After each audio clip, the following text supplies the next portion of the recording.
Okay, it's the second day of the Project Crazy Teardown Fixing. So, ang dami natin nagawa last video or earlier, yesterday. Hindi ko alam kung 2 parts or 3 parts or 4 parts to. Pero natanggal na natin lahat ng kailangan tanggalin. Natanggal na natin mga wires. Naayos na ni Miguel yung valve cover seals. Naayos na yung... Tapos nakalas na natin yung interior. Next, nakalas na natin yung preno, pati yung rear drum brake kasi papalitan natin ng disc brake. So today we will be putting coilovers or new coilovers. We ordered na bago yellow kasi busted, nakita nyo busted na yung STD natin. What a bummer, di ba? Napagastos tayo ng di oras na bagong coilovers. Tapos, at the same time, kakabit na rin siguro yung mga cam gears, radiator. May bago na rin tayong radiator hose. May bago tayong radiator kasi yung radiator natin na aluminum is for single cam pala. So, binigay na lang natin kay Miguel yun. Kasi naka-single cam si Miguel. Tapos, ano pa ba? I'm going to clean the LCA and subframe ngayon. Yan, dumi.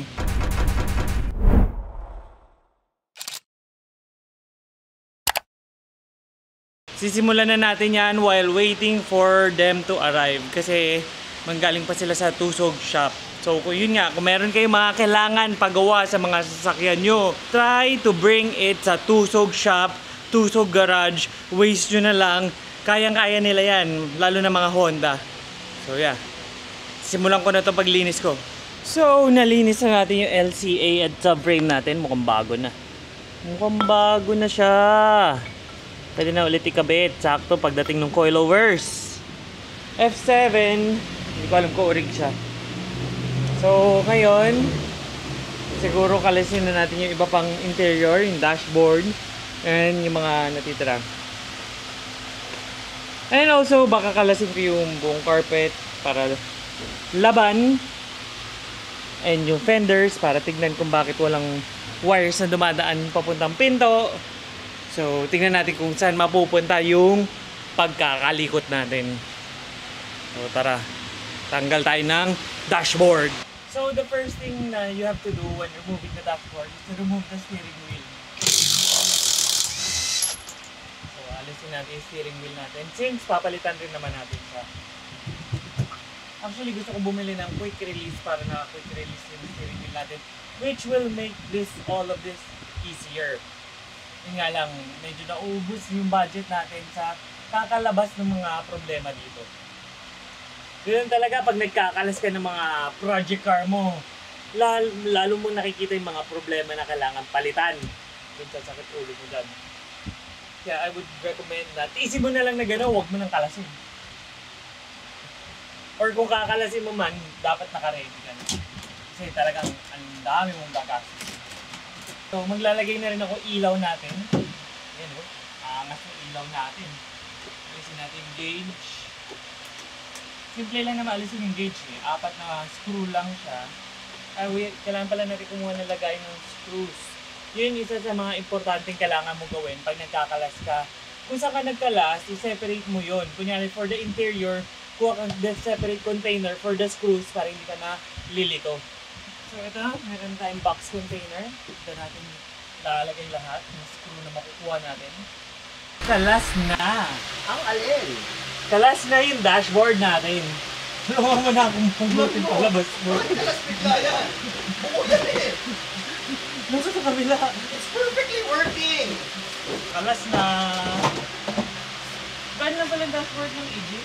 So, yun na nga, nakalas na natin yung ating dashboard. Ayan na yung wiring natin. Sobrang kalat.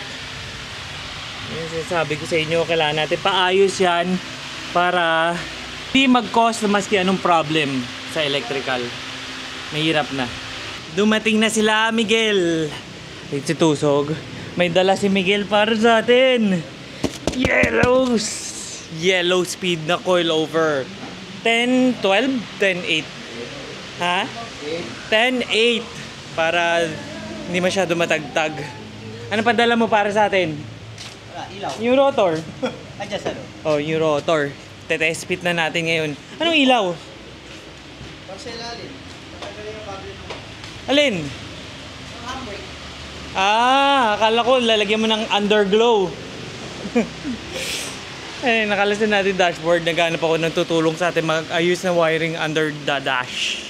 Raf, si Miguel, babanggay nyo sa sasakyan mo. Kukunti na lang, babanggay nyo sa sasakyan mo. Binubuksan na ni Max yung regalo natin na bago. Ayan na, bagong coilovers. So, kakabit nila yan. Pati yung cam gear kakabit na. Tsaka yung rear disc brake. Ano yung niya? Bagong bag. Okay, coilover tips ha, tips. Huwag ka mag-a-adjust dito. Huwag mong gagalawin yan. Ito, sa taas. Itong dalawa. Dito ka mag-a-adjust sa baba.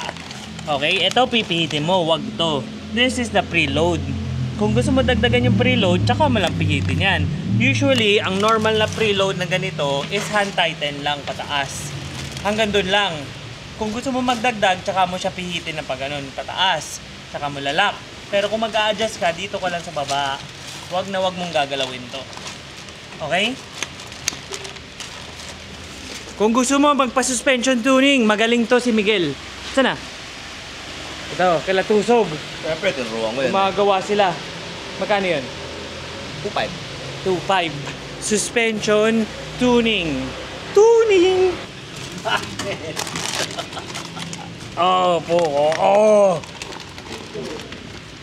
Bago!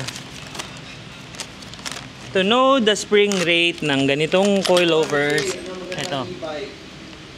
Yan, spring rate 10, 8. Okay?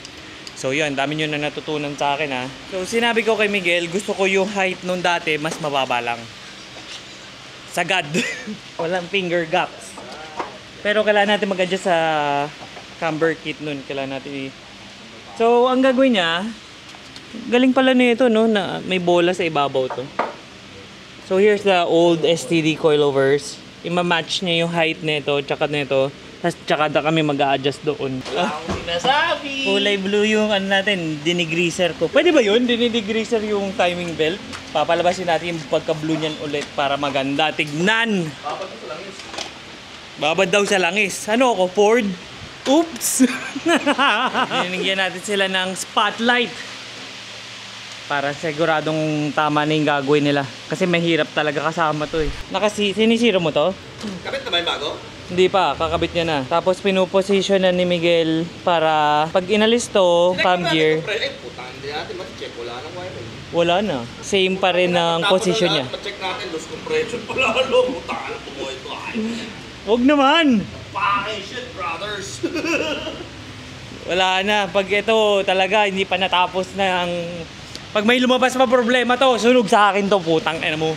Ano bang pangalan ng mga niya? Si Bobby. Bobby ano? Bobby 16. Look who's back from the machine shop. Testing natin kung shoot na.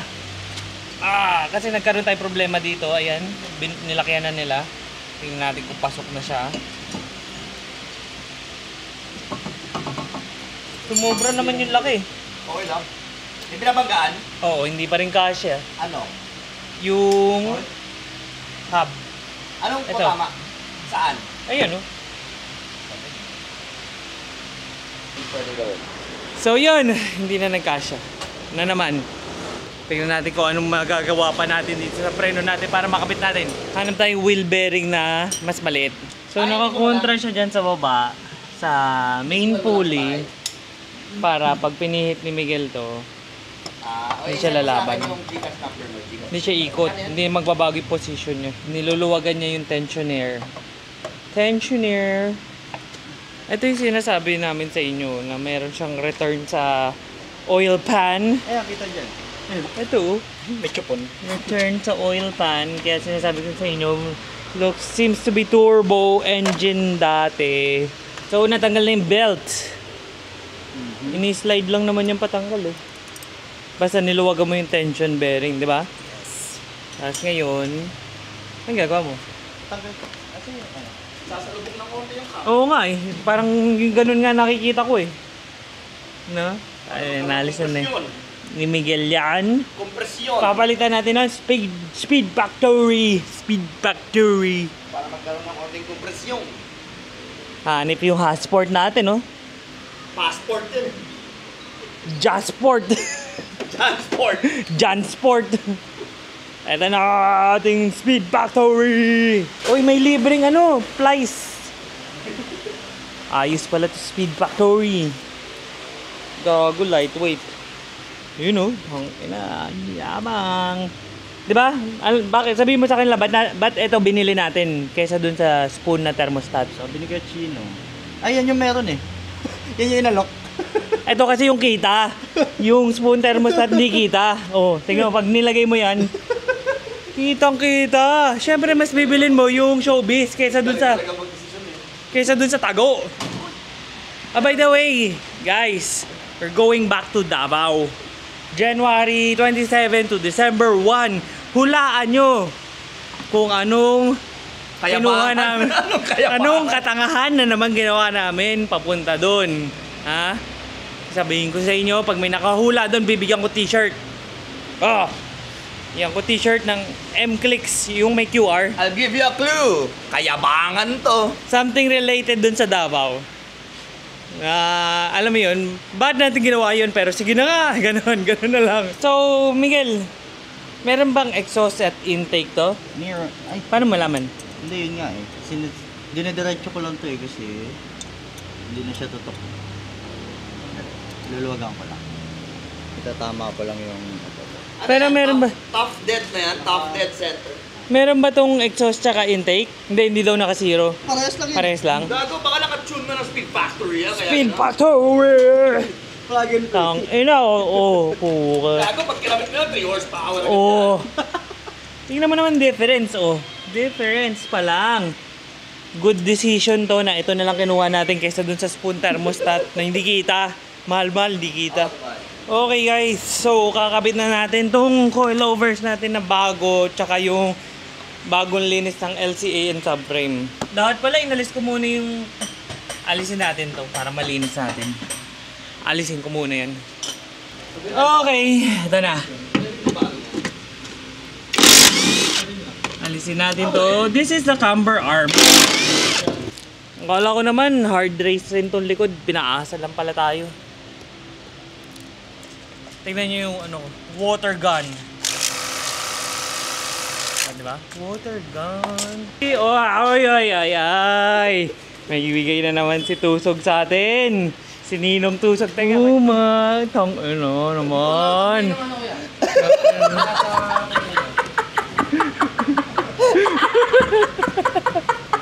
Ganda ah. Mukhang totoo ah. Yung puwa mo may tenga. Asan yun? Gago wolf to eh. May sungay. Thank you pa rin. Nasasatin natin yan. TikTok shop yan? TikTok shop yan? Ito talaga. So, ang Speedcat kasi nagkaroon sila ng collab with Samba ng Adidas. So, ito yung kinalabasan. Yung korte niya parang Samba, pero yung design niya Speedcat. Magkano yan? 400. So, ba't ka mabibili ng totoo, no? Ito, sarap! Sarap! Hindi ka talaga kakain? Ano ito isa? Mga sauce, chicken oil. Sarap! Kain muna tayo. Oy, kain muna tayo! Nakabit na! Habang kumakain kami ni Max, si Miguel hindi tinigilan. Ina talaga nito, hindi man lang tinulungan. Yabang na daw. Ila!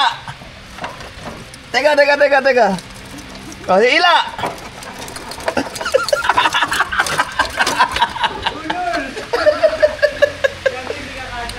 Kasha, gago. Isa-isa, teka.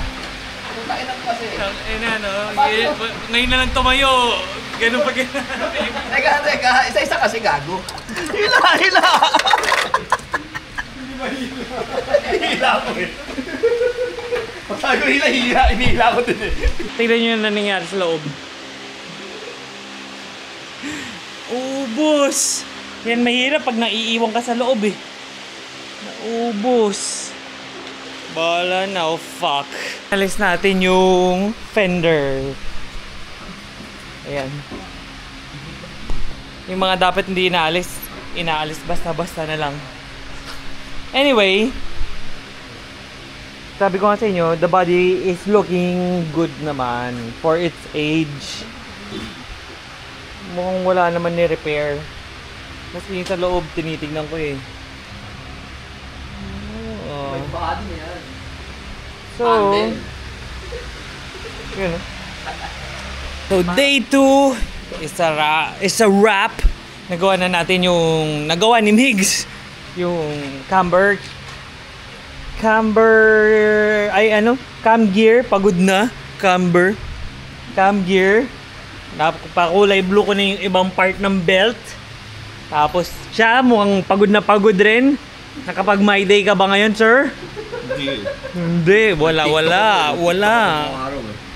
Kinalas natin buong interior, kinabit na nila yung disc brake sa likod, LCA subframe. So, kinalas natin yung fender. Sila nagkakabit, tayo nagkakalas. Pagod ka? Oo. Ha? Woo! Grabe! So, yeah, I'll catch you tomorrow or the next video. Hindi ko alam kung duktong-duktong to. Bye-bye. Yung racing shoes.